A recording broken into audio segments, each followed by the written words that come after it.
Just imagine, ఒక crime commit అయిన తర్వాత ఒక క్రిమినల్ గురించి ఇన్వెస్టిగేషన్ చేయాలి అనుకుంటే ఒక 10 డిపార్ట్మెంట్స్ ఆర్ 10 వెబ్సైట్స్ తిరగకుండా జస్ట్ ఒకటే ప్లాట్ఫామ్లో మనకు కనుక అన్ని డీటెయిల్స్ దొరికిస్తే ఎంత ఈజీగా ఉంటుంది.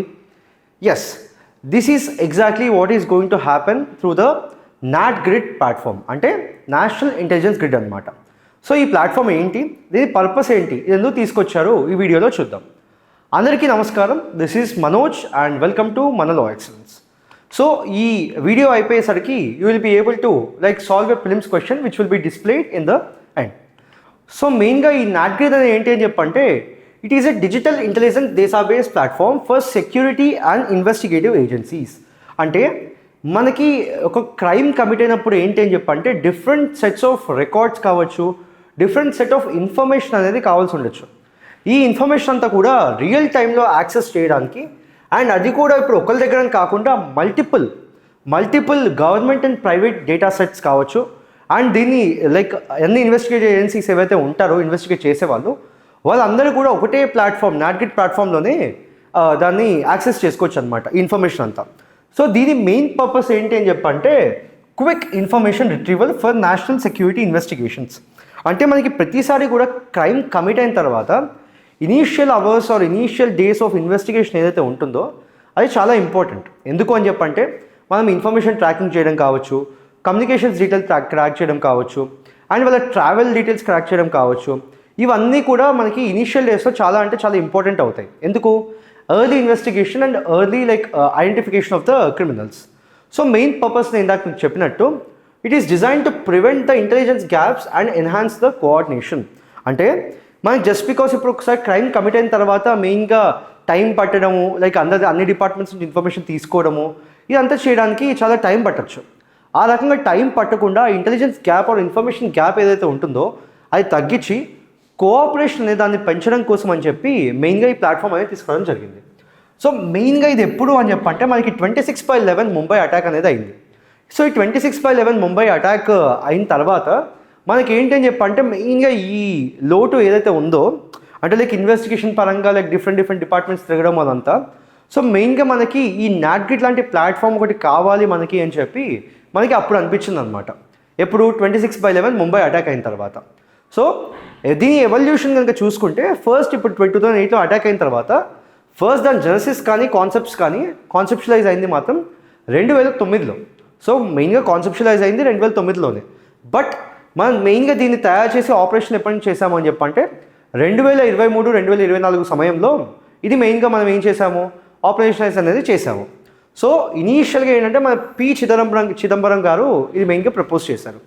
సో 2019లో ఎప్పుడైతే అమిత్ షా గారు మళ్ళీ కూడా ఏంటని చెప్పంటే ఈ నాట్గ్రిడ్ అనే ప్లాట్ఫామ్ని మళ్ళీ ఆయన ఇంపార్టెంట్గా ఇది మనకు ఖచ్చితంగా కావాలి, ఇది మనకి చాలా అవసరం ఉంది అని చెప్పి మన హోమ్ మినిస్టర్ అమిత్ షా గారు పుష్ చేయడం జరిగింది.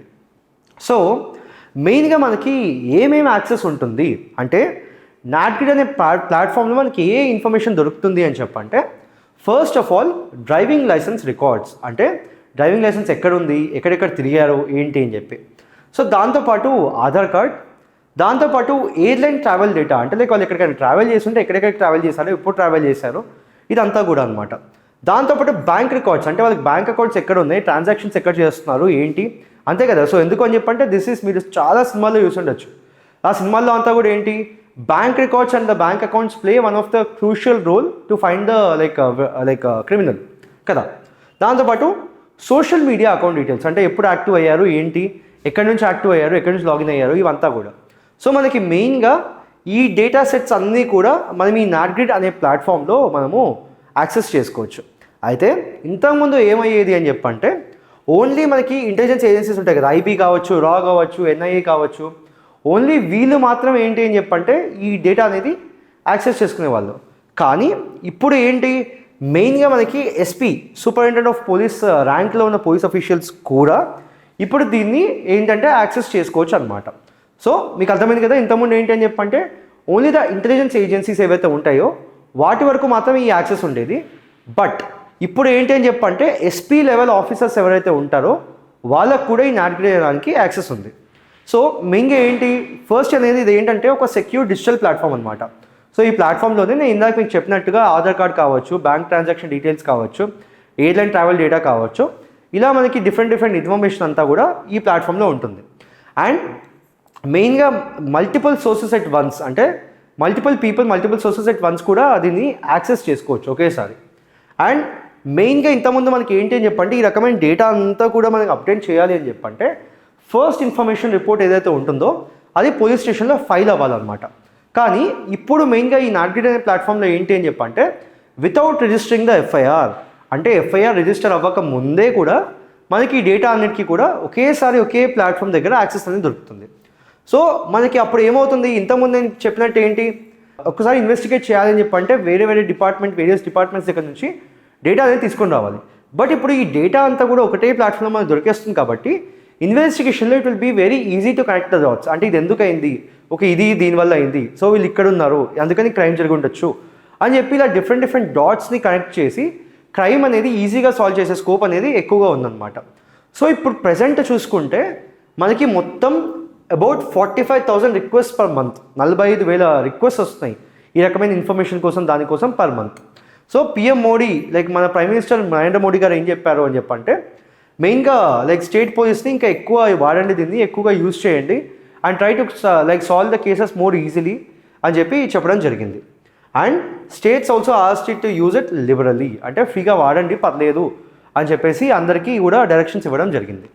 అయితే మెయిన్ ఇక్కడ మనకి ఏంటి అని చెప్పంటే, ఇది వాడడం స్టార్ట్ చేసిన తర్వాత once it became ఆపరేషనలైజ్డ్ and like ఇంత అడమెంట్గా వాడడం స్టార్ట్ చేసిన తర్వాత ఏం జరిగింది అని చెప్పంటే, మా స్టేట్ పోలీస్ ఎవరైతే ఉంటారో కొన్ని ఇష్యూస్ ఐడెంటిఫై చేశారనమాట. సో దీంట్లో ఫస్ట్ ఏంటి అని చెప్పంటే, లాగిన్ ప్రొసీజర్స్ ఏవైతే ఉన్నాయో అవి కొంచెం డిలే అవ్వడము, అంటే లాగిన్ పరంగా కొన్ని ఇష్యూస్ ఉన్నాయి అని చెప్పేసి అంటున్నారు అనమాట. దాంతోపాటు రియల్ టైం రిట్రీవల్ డిలేస్, అంటే రియల్ టైంలో డేటా రిట్రీవ్ చేసినప్పుడు కొంచెం డిలేగా రావడము ఆర్ లేట్గా రావడం అనేది జరుగుతూ ఉంది. సో మెయిన్గా ఇదంతా కూడా ఇంటర్ఫేస్, మన యూజర్ ఇంటర్ఫేస్ అంటాం కదా, అంటే ఫర్ ఎగ్జాంపుల్ ఇప్పుడు మనకి ట్విట్టర్, ఫేస్బుక్, ఇన్స్టాగ్రామ్ ఇవన్నీ వాడుతూ ఉంటాం. సో దీంట్లో మనం వాడుతున్నప్పుడు యూజర్ ఇంటర్ఫేస్ అంటాం, అంటే ఎలా ఉంటుంది చూడడానికి అదంతా అని చెప్పి. సో ఈ ఇంటర్ఫేస్ ఏదైతే ఉందో ఈ ఇంటర్ఫేస్ వల్ల చాలా డిలేస్ ఉన్నాయని చెప్పి అంటున్నారు. సో ఇక్కడ మెయిన్గా ప్రాబ్లం ఏంటి అని చెప్పంటే, ఈ కాన్సెప్ట్ అనేది చాలా మంచి కాన్సెప్ట్, అంటే నాట్గ్రిడ్ అనే concept is a very good idea. But ఈ కాన్సెప్ట్లో కూడా మెయిన్గా ఏంటి అని చెప్పంటే, దో వీ కాన్సెప్షలైజ్డ్ ఇట్ బెటర్, మనకి ఈ ఆపరేషనల్ డిలేస్ ఏవైతే ఉన్నాయో కన్సర్న్ ఛాలెంజెస్ అనేవి ఉన్నాయి. సో ఇవన్నీ మేము సాల్వ్ చేయాల్సిన అవసరం ఎంతైనా ఉంది. కానీ ఇప్పుడు సెక్యూరిటీ కంటెక్స్లో చూసుకుంటే ఏంటి అని చెప్పంటే, మనకి 20.41 lakh cyber incidents like report అయ్యాయి అనమాట. ఎప్పుడు 2024లో, which is the highest since 2020. So ఇన్ని అవుతున్నప్పుడు ఏంటి అని చెప్పంటే, ఈ డేటా అంతా ఏదైతే ఉంటుందో ఈ సైబర్ థ్రెట్స్కి వెళ్ళకుండా ఇదంతా కూడా సెక్యూర్ చేయాల్సిన అవసరం ఎంతైనా ఉంది. సో ఇప్పుడు గవర్నమెంట్ ఏంటి అని చెప్పంటే, మెయిన్గా ఆ సెక్యూరిటీ పార్ట్ మీద కూడా ఎక్కువగా ఫోకస్ చేస్తుంది అనమాట. సో దాంతోపాటు లైక్ ద సైబర్ సెక్యూరిటీ ఇప్పుడు అదంతా కూడా ఏంటి, it comes under the critical infrastructure కదా, దీంతోపాటు మనకి వేరే క్రిటికల్ ఇన్ఫ్రాస్ట్రక్చర్ కూడా ఉంటుంది. సో గవర్నమెంట్ ఏంటి అని చెప్పంటే, మెయిన్గా మనకి క్రిటికల్ ఇన్ఫ్రాస్ట్రక్చర్ మీద, ఈ సెక్యూరిటీ మీద ఎక్కువగా ఫోకస్ పెడుతుంది అనమాట. సో దీని సిగ్నిఫికెన్స్ కనుక చూసుకున్నట్టయితే, మనం ఫస్ట్ నుంచి మాట్లాడుతున్నట్టు, first it indicates the multiple intelligence sources on one platform. అంటే ఇంతకుముందు ఏంటి, ముందుగా కూడా లైక్ ఈ ఇన్ఫర్మేషన్ షేరింగ్ అనేది చాలా కష్టంగా ఉండేది అండ్ వేరియస్ డిపార్ట్మెంట్స్ నుంచి ఇన్ఫర్మేషన్ తేవాల్సి వచ్చేదని చెప్పాను. ఇదంతా కాకుండా కూడా ఏంటి, సింగిల్ ప్లాట్ఫామ్లో మనకి ఇప్పుడు ఇదంతా కూడా ఇంటిగ్రేషన్ అనేది జరిగిపోతుంది. దాంతోపాటు మనకి నేషనల్ సెక్యూరిటీకి ఇప్పుడు ఈ రకంగా ఉంది కాబట్టి it will be very easy for us to be prepared with respect to the national security.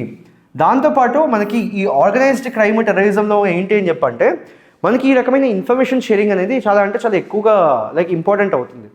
ఎందుకు, ఈ ఇన్ఫర్మేషన్ బట్టే you will be able to track the criminals.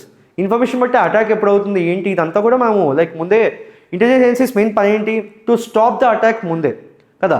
Family man cinema series చూస్తుంటారు కదా మీరు, దాంట్లో ఏంటి, the main task of this intelligence people would be to gather intelligence and stop the attack before proceeding itself, అంటే attack అవ్వకముందే ఆపేయడం అనమాట. So ఇదంతా కూడా జరుగుతుందన్నమాట. సో మెయిన్గా ఇప్పుడు ఈ ఇంటర్ ఏజెన్సీ కోఆపరేషన్, అంటే ఏజెన్సీస్ మధ్యలో డిఫరెంట్గా కోఆపరేషన్ అయితే ఉందో అదంతా కూడా బాగా ఇంప్రూవ్ అవుతుంది.